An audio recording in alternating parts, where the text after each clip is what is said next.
noite, irmãos. Vamos iniciar nosso culto com adoração ao nosso Deus, com alguns hinos. Vamos iniciar cantando o hino Não Ando Só, 382.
Né, irmãos? Que a gente não está só nesse mundo, que Cristo está ao nosso lado, que a gente pode confiar nele, porque Ele que pode dar tudo para nós. Cantemos agora, Bem Junto a Cristo, 392. E você que está em casa também, cante conosco, louve ao nosso Deus.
seja o nosso desejo diário estar junto a Cristo e o nosso desejo diário estar um dia com Ele também lá no céu.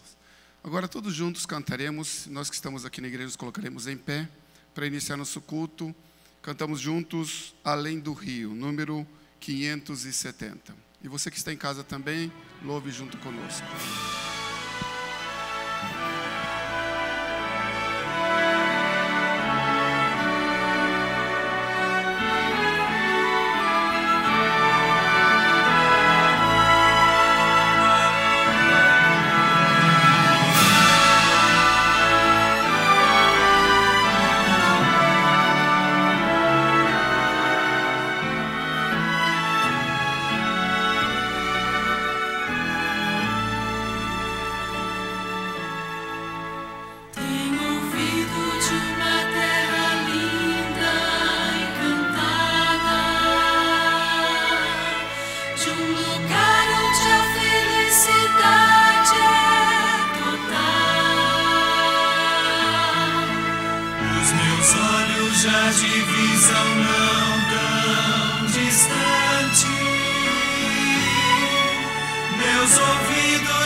Uma boa noite a todos, uma boa noite a você também que nos acompanha pela internet. Agora nós vamos louvar a nosso Deus em oração. Eu convido a todos que puderem que de joelhos nós clamamos ao Senhor. Querido e amado Pai que habita nos altos céus, muito obrigado ao Pai por essa oportunidade de estarmos aqui, Senhor, louvando e adorando Teu santo nome. Obrigado, ó Deus, pela vida, pela saúde. Obrigado, ó Pai, por tantas bênçãos que o Senhor tem derramado em nossas vidas, Senhor. Muitas vezes passa percebida, mas nós queremos entregar nossa vida em Tuas mãos, Senhor. Por favor, ó Pai, more em nosso coração, nos transforma, nos muda, nos faz pessoas aptas, ó Pai, para o dia que o Senhor voltar, ó Deus. Nós sabemos que a Sua volta está próxima, que o Senhor tem um lugar especial, muito melhor, um lugar de paz para cada um de nós. E é lá que nós queremos ir, ó Pai. Abençoa, nos perdoa, nos livra de todo mal. Abençoa a programação, o sermão, que vem em contra nossas necessidades espirituais, ó Pai. Pedimos e agradecemos, em nome e por amor de Jesus. Amém.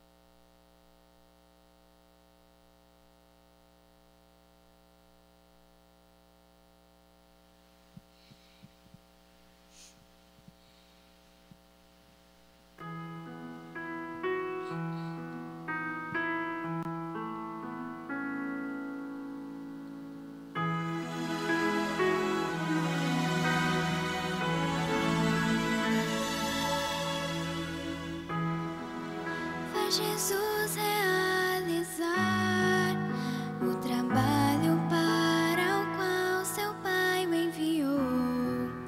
Ele veio para curar, ele veio perdoar, veio entre nós brilhar sua luz.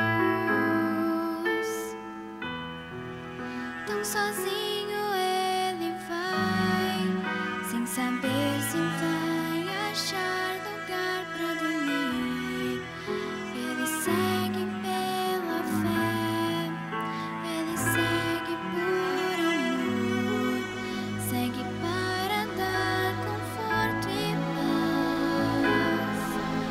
Procura corações tristes sem esperança, uma nova vida ele quer lhe dar. Uma vida por amor. Foi aqui meu mestre viveu. Uma vida por amor. Foi o exemplo que ele nos deixou. Vai Jesus realizar o trabalho para o qual seu Pai o enviou. Ele veio nos mostrar a melhor maneira de viver, a maneira de servir a Deus. Veio aqui nos transmitir uma mensagem de esperança e salvação. Veio nos oferecer vida eterna lá no céu, onde dor não mais existirá. Não quiseram compreendê-lo, rejeitado foi, mesmo assim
Boa noite, irmãos. Que você possa encontrar aqui essa noite o que você veio buscar, né? E que Deus possa falar através da sua palavra ao seu coração essa noite. É o meu desejo. Amém. Irmãos, que alegria, né? Estamos, apesar dessa pandemia, foi uma alegria, né? Esses dias aqui na igreja. 6 pessoas, sábado passado, lá no Jardim Alvorada, se batizaram. Ontem foram 2, aqui foram 4, né? Isso numa pandemia. Imagine se não houvesse essa pandemia, né? Mas que bom, né? A igreja trabalhando mesmo, apesar das dificuldades. E que Deus continue trabalhando na vida dos irmãos aqui da Igreja Central. E que logo passe, porque logo vai passar, né? É uma coisa que a gente tem certeza que passará, né?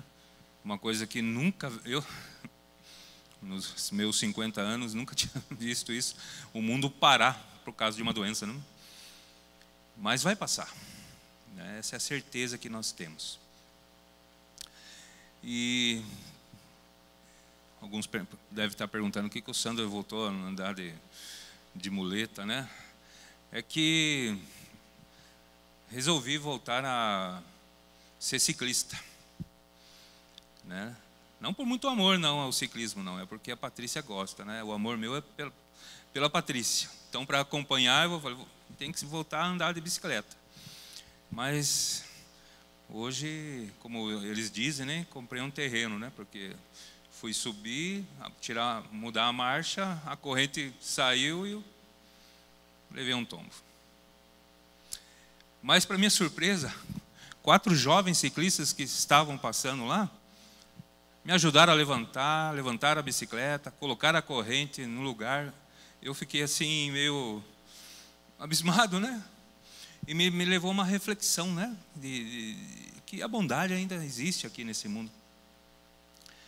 E o perigo de nós, como adventistas, uma ideia meio exclusivista, perdermos de vista as pessoas aí no mundo, né? Porque o assunto de hoje tem a ver com o perigo que nós corremos de imitar o que o povo israelita fez. O título de hoje é Tempo de Trevas. E poderíamos até fazer uma conexão, uma analogia com os tempos de hoje, né? E já vamos chegar nesse assunto, né? Hoje eu gostaria de falar um pouquinho sobre o chamado de Samuel. E vocês sabem que eu gosto muito de Samuel, desse profeta de Deus. Tanto que quando nós cuidamos de um bebê, e a mãe falou, que nome que vocês querem dar para esse bebê? Antes do juiz de Itaporanga tirar da gente, adivinha o nome que nós demos para o bebê? Samuel. Samuel, que o nome é presente de Deus, né? E só que, né, já fazem 11 anos isso, o juiz tirou da gente o bebê, está com um casal de Itaporanga, o nome dele agora é Miguel. Mas pense em alegria quando eu fiquei sabendo da construção da igreja em Itaporanga, né? E a alegria minha vai ser um dia quando Miguel e a sua família entrarem lá na igreja de Itaporanga. Essa é a minha oração. Todos os dias eu oro que o evangelho seja pregado naquela casa. E Miguel e a sua família entrem lá na igreja. E estejam lá no céu também. Que essa é a vontade nossa, né? Todos estando no céu. Mas Deus chamou Samuel. Esse é o título. E realmente o chamado de Samuel foi um chamado em tempos difíceis. Para a gente entender um pouco o contexto de que período que Samuel foi chamado, eu gostaria que você abrisse sua Bíblia lá em Juízes, capítulo 2, a partir do verso 6. Juízes, capítulo 2, a partir do verso 6. que é uma continuação do capítulo 24 de Josué. Juízes capítulo 2, versículo 6, que diz assim: havendo Josué despedido o povo, foram seus filhos de Israel, cada um a sua herança para possuírem a terra. Serviu o povo ao Senhor todos os dias de Josué e todos os dias dos anciãos que ainda sobreviveram por muito tempo depois de Josué e que viram todas as grandes obras feitas pelo Senhor a Israel. Mas, no verso 8 diz que faleceu Josué, filho de Num, servo do Senhor, com a idade de 110 anos. E lá no verso 10 fala o seguinte: que também foi congregada a seus pais, ou seja, morreu, né? Toda aquela geração de Josué. E outra geração após ele se levantou, que não conhecia quem? O Senhor, nem tampouco as obras que fizera Israel. E no verso 11, então fizeram os filhos de Israel o que era mal perante o Senhor, pois serviram aos Balaíns. E no verso 12, coisa mais triste, deixaram o Senhor, Deus de seus pais. Então aqui é o contexto do chamado de Samuel. É um contexto assim de a vida espiritual de Israel não estava muito bom. Se você olhar aqui o livro de Juízes, você vai ver várias vezes a frase: não existia rei nessa época, né? E cada um fazia o que achava o quê? Cada um fazia o que achava que era certo. Mas a gente deve fazer o que acha que é certo ou fazer o que assim diz o Senhor? Uma diferença grande, né? Então vamos ver o chamado de Samuel. Está lá, 1 Samuel, capítulo 3, versos 1 a 4. Nós vamos ler. 1 Samuel, capítulo 3,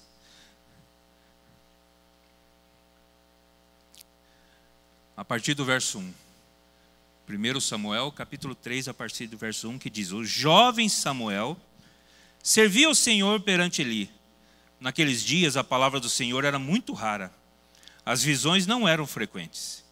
Certo dia, estando deitado no lugar costumado, o sacerdote Eli, cujos olhos já começavam a escurecer-se, a ponto de não poder ver, e tendo-se deitado também Samuel no templo do Senhor, em que estava a arca, antes que a lâmpada de Deus se apagasse, o Senhor chamou o menino: Samuel, Samuel.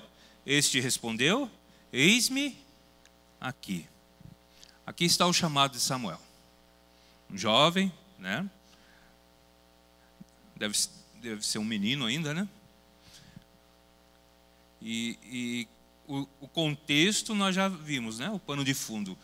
Samuel foi chamado em tempos difíceis. Tempos espirituais difíceis para o povo de Israel.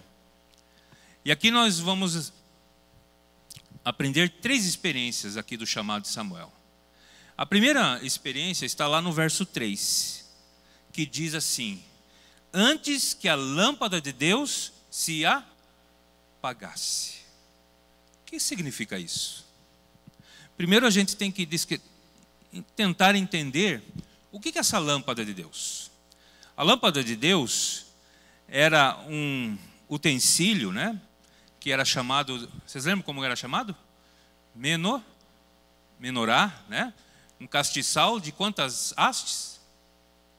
7 hastes, que ficava no lugar santo. E esse castiçal representava muito bem, porque esse castiçal, essa luz nunca poderia se apagar.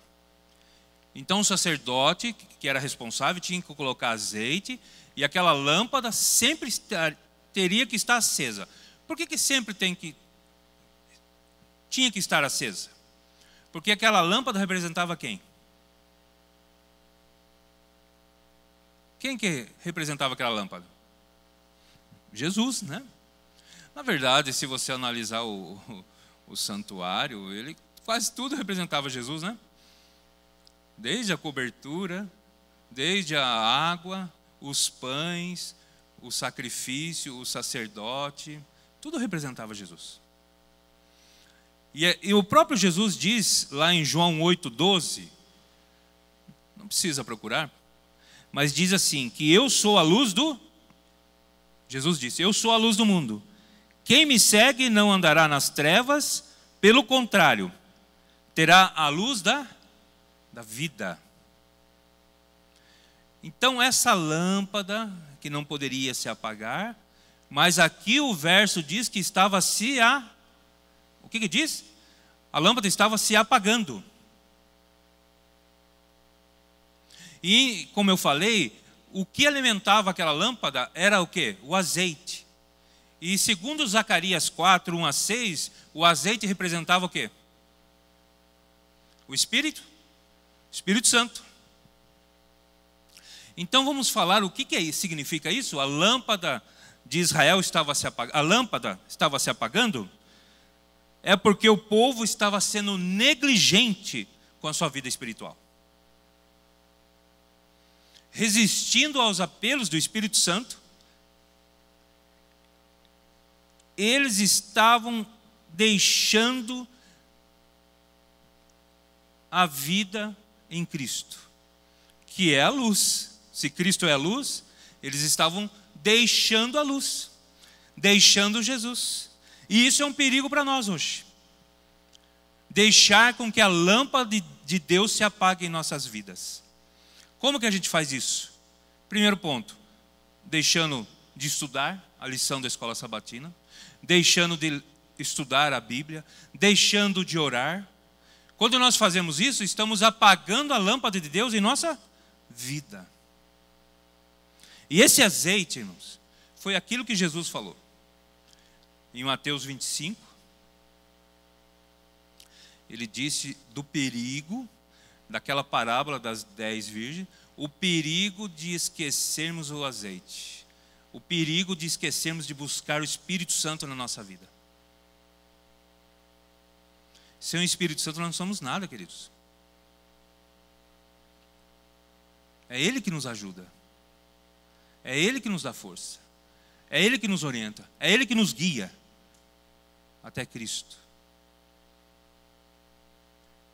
Israel estava deixando a lâmpada de Deus apagar. Oxalá não aconteça isso em nossa vida. Que possamos ter uma vida espiritual vívida. Porque religião é relacionamento.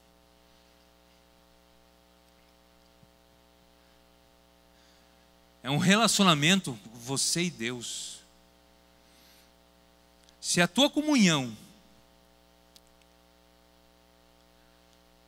está sendo deixado de lado,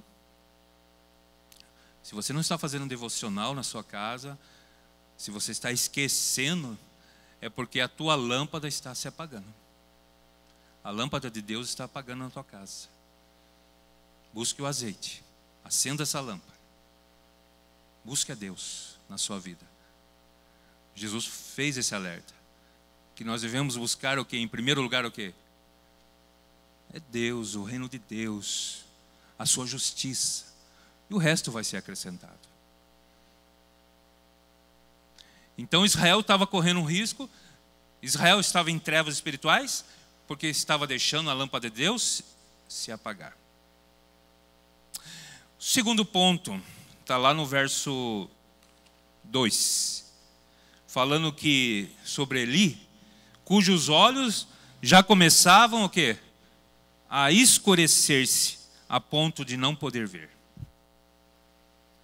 Na nossa sociedade moderna, os cegos, né? Por mais que seja uma condição terrível, para mim seria terrível. Eu fico imaginando ficar sem ver, né? Não deve ser fácil. Viver uma vida na escuridão. Mas mesmo assim, a modernidade traz alguns, né, benefícios para quem... benefícios, né? Mas naquele tempo, quem era cego tinha que viver da bondade dos outros.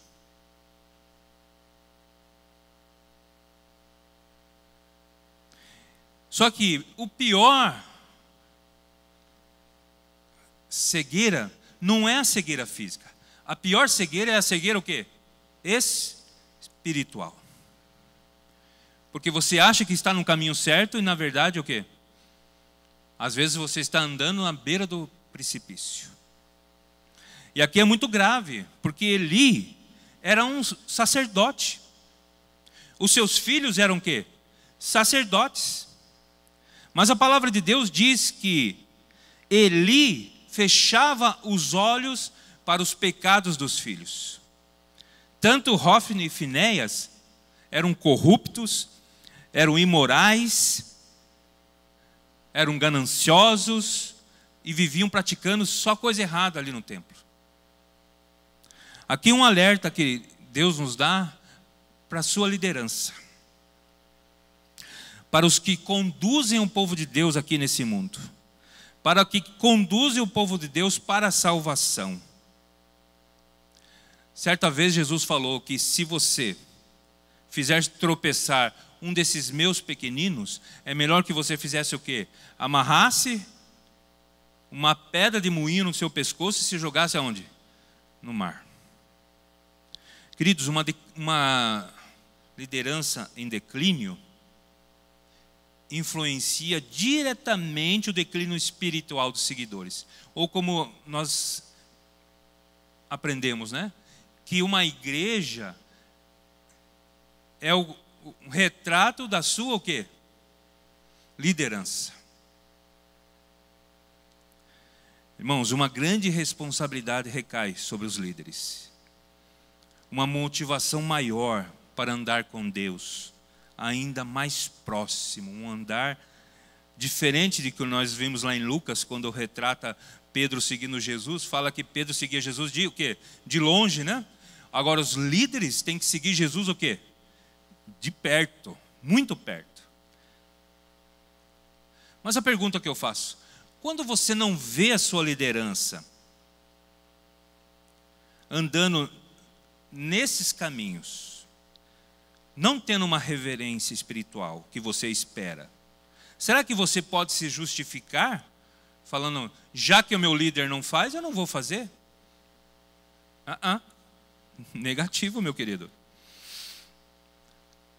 Tem uma música do quarteto Gator Vocal Band, eu não sou bom em inglês, mas mais ou menos isso. Eles têm uma música que fala assim, o nome da música, traduzindo, é Começando ou Começar em Mim. E ele fala mais ou menos assim, se vinham as mudanças, né, os ventos da mudança, que comece primeiro aonde? Em mim. Então, não queira se justificar. Se você vê se o líder não é o que você queria, mas você tem que ser. Você tem que andar nos caminhos de Deus. E principalmente, queridos, você tem que orar. Que a liderança precisa de muita oração. Ore intercedendo pelos seus líderes e suas respectivas famílias. E seja a mudança que você quer que aconteça na igreja.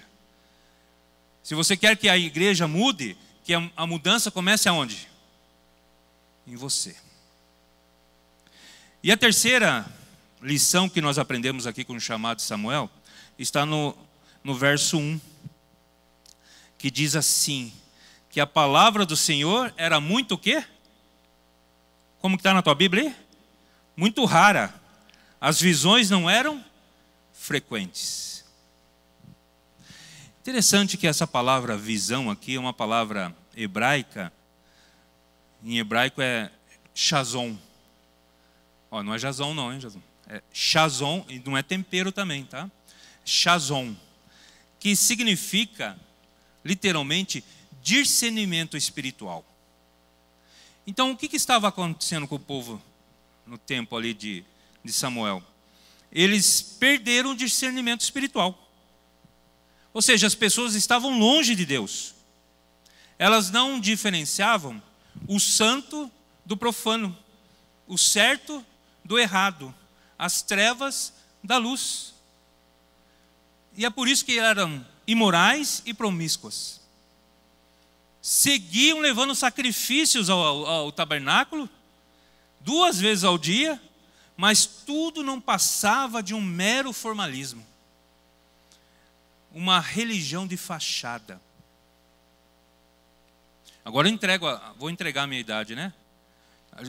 É conhecido como cristão denorex. Os mais antigos vão lembrar, né? Denorex é parece, mas não é. Isso é um cristão de fachada. Jesus falou, né, para os fariseus, parecem sepulcros o quê? Caiado. O que é um sepulcro caiado? É um sepulcro bonito, né? Às vezes eu gosto de ver alguns túmulos tão bonitos, né? Tem uns que são obras de arte até. E eu gosto muito, eu vejo sempre aquela palavra em latim. Você sabe o que significa aquela palavra em latim que está escrito no cemitério? O Walter sabe, né, mano? Se não me engano, aqui descansam cidadãos itararenses na sua segunda morada, aguardando uma terceira. Vocês sabiam disso? Está escrito lá. Cidadãos itararenses na sua segunda morada, aguardando uma terceira. Eu achei tão bonito, né? Que esperança.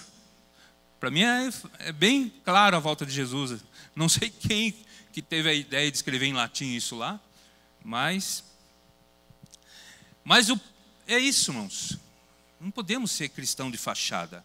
Uma fé nominal, que vai à igreja, participa dos ritos, cerimônias, reuniões, mas continua apegado às coisas do mundo. O povo de Deus precisa ter discernimento espiritual. Veja o que Paulo diz em 1 Coríntios capítulo 2, versos 14 a 16. 1 Coríntios, eu gostaria que alguém lesse. 1 Coríntios capítulo 2, versos 14 a 16.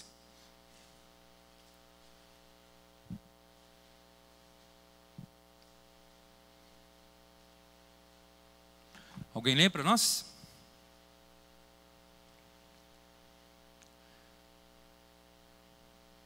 Acho melhor eu ler, né? Por causa agora que eu esqueci, né? Por causa do pessoal lá que está em casa, né?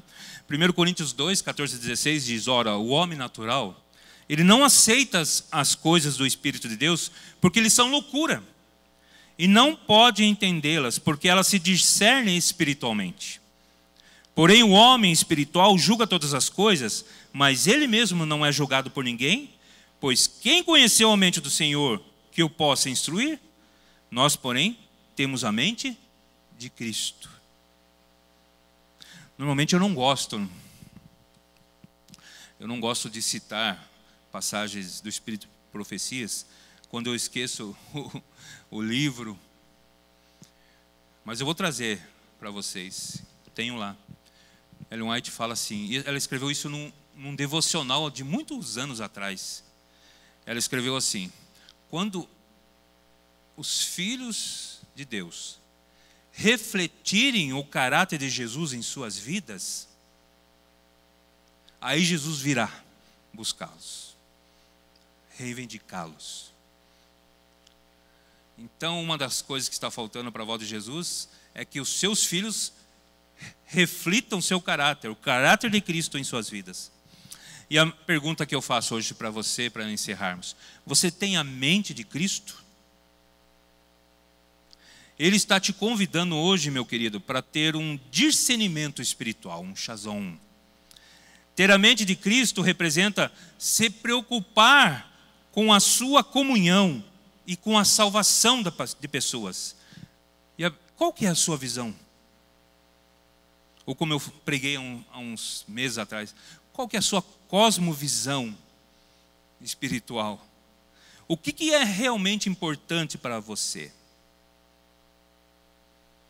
Assim como Deus chamou Samuel há muito tempo atrás, Deus te chama hoje. Nesses dias em que vivemos, dias de trevas espirituais, em que as pessoas fazem o que acham que está certo. Porque olha o que diz Isaías, quando o seu povo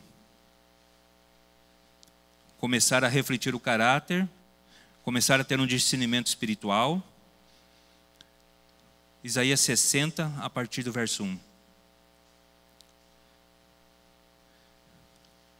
Isaías capítulo 60, a partir do verso 1. Diz, todos acharam? Isaías 60, a partir do verso 1. Dispõe-te e resplandece, porque vem a tua luz, e a glória do Senhor nasce sobre ti. Porque eis que as trevas cobrem a terra e a escuridão, os povos, mas sobre ti aparece resplendente o Senhor, e a sua glória se vê sobre ti. As nações se encaminham para a tua luz, e os reis para o resplendor que te nasceu. Que você possa brilhar por Jesus, que você possa refletir o caráter de Cristo na sua vida, que você possa ter realmente um chazon, um discernimento espiritual, que nós não sejamos cristãos de fachadas, meus queridos, mas que possamos ter uma comunhão vívida, um conhecimento pleno do nosso Senhor Jesus Cristo. Que Deus nos ajude nisso. E aí podemos fazer como Samuel no verso 10. Então veio o Senhor, 1 Samuel 3, verso 10.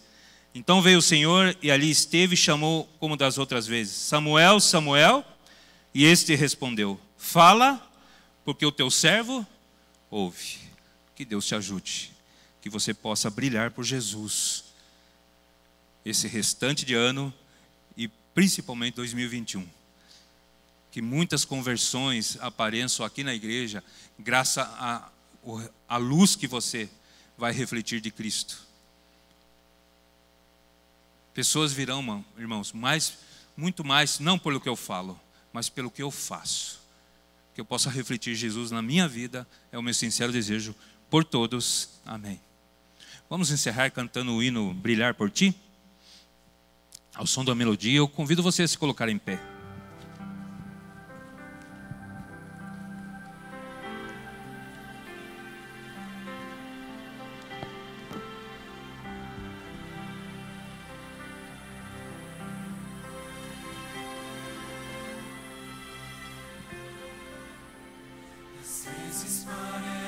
Que ser um cristão não é fácil em meio à escuridão. Ainda mais se eu pensar que não é minha luz, mas a união com Deus que o brilho produz.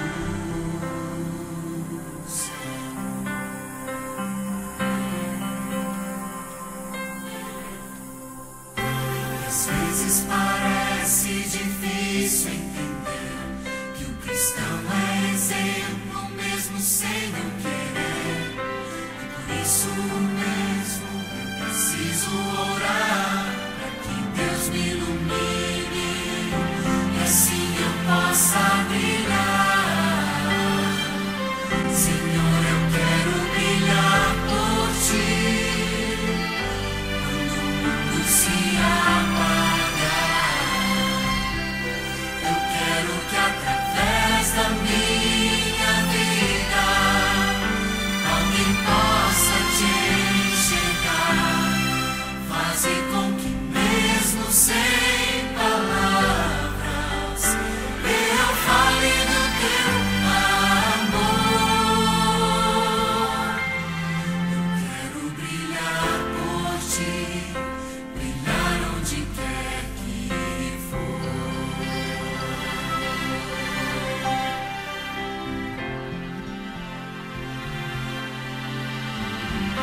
Às vezes eu temo que vou fracassar, pois eu sei que errei e continuo a errar.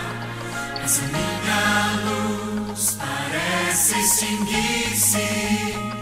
Meu Deus, me dá força para prosseguir.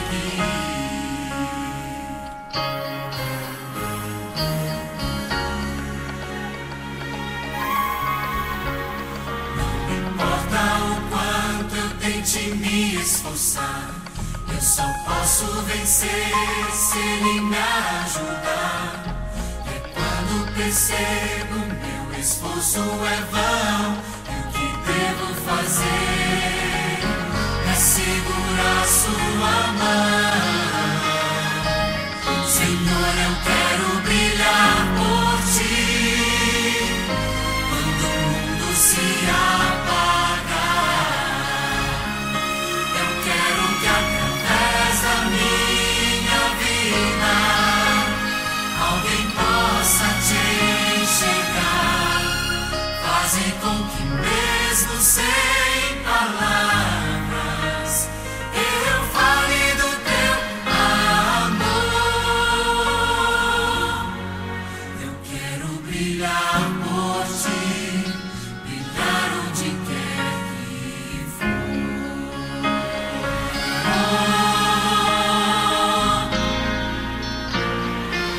Senhor, eu quero brilhar por ti, quando o mundo se apagar. Eu quero que através da minha vida alguém possa te enxergar. Faze com que mesmo sem palavras eu fale do teu amor. Eu quero brilhar por ti, brilhar onde quer que for. Quero brilhar por ti, brilhar onde quer que for.